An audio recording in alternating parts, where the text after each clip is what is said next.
It's me, Bree McGee. Welcome to my little corner of the world, the cosy home of wholesomeness, and I hope your day is going swimmingly. Today's Breeze will be all about no reason for low mood.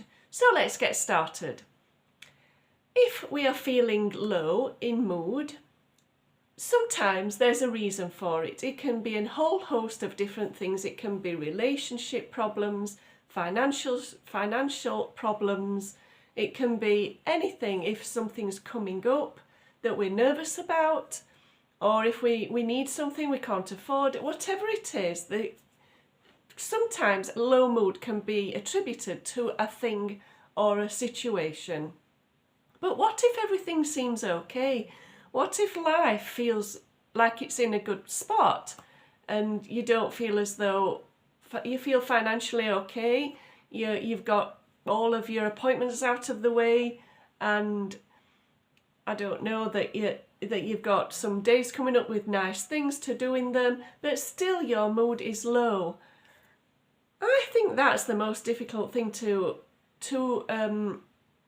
get over, in my opinion, because if you know what you're dealing with, if you think, oh, I feel rubbish because I really wanted a takeaway at the weekend but I can't afford one, and your mood might be low because of that, then you know what you're dealing with. You might know of ways to combat that by cooking yourself something nice instead, or having a nice dessert after your meal instead. You know, something you can put in place to counteract that low mood feeling. I'm not saying that works all the time. This is just a little bit of an observation. Excuse me. I'm not a medical professional. Let me just point that out. These are all just my opinions from my experience.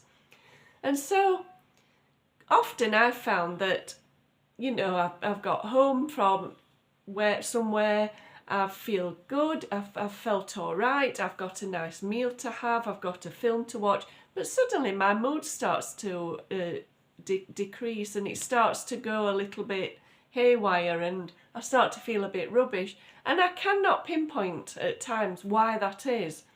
I mean, some people say it's a chemical imbalance in the brain and that kind of thing, and that could be the case. Like I say, I'm not a medical professional at all in any way, shape or form. I just have my own experiences in this situation.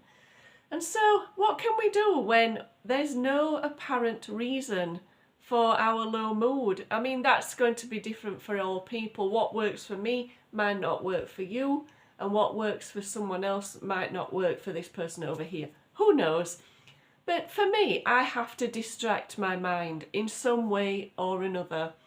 I have to get it off of the thoughts it's on and get it involved in something different. That can be journaling or writing something, poetry, whatever you want to write.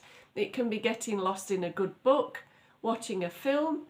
It can be going out somewhere, going for a walk and having a look at nature, just seeing what's out there, speaking to someone on the phone, choosing wisely who you want to speak to.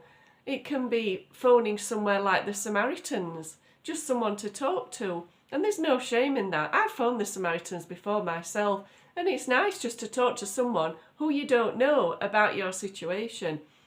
Don't ever think there's anything embarrassing about phoning the Samaritans. You can talk to them about absolutely anything. It doesn't have to be when you're in a really terrible situation. And of course they're good for that too. But it's always, for me, better if I can distract my mind from something. There are some series, I can't speak today. Some thriller series from old TV that I've actually got on DVD, and I love to put those on and just get lost in them. And it just takes my mind off of the low feelings that I've got going on. But that's just my experience. I do find it very, very difficult though when I don't know the reason for my low mood.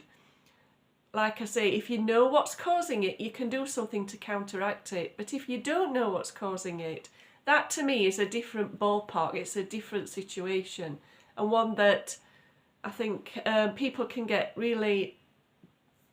stuck by or trip over easily. But I think it's something to think about, how maybe when you're I'm sorry my speech is not great today. I've just been through a period where I've really struggled with my speech. All part of my brain disorder, so apologies for tripping over my words. But when we are feeling okay, or as okay as we can, sometimes it's good in those times to decide, oh right, when the low mood hits next time, I'm going to do X, Y and Z, and have things thought about earlier, what you're going to do later when that does happen. That's what I do. I actually have, I'll show you, I have a writing pad and a pen, and I have that with me most of the time, because I like to make notes on all sorts of different things. I have my pad and pen ready, so if I come up with an idea that might help me during my low mood periods, I can write it down and refer to it later. But then I have a bad memory and I won't be able to remember it if I don't write it down. And to me, a physical pad and pen is a lot better than finding notes in telephones and things like that. But if that's your bag, then that's great. Well, that's something that you can use as well. Let me know what you think. I hope I've made sense with my ramblings today. Like I say, I've struggled with my speech recently, so that's why it's been a little bit not flowing as well as usual. So let me know what you think. Thank you for watching. Have a wonderful day. And from my corner of the world to yours, cheerio and mind how you go.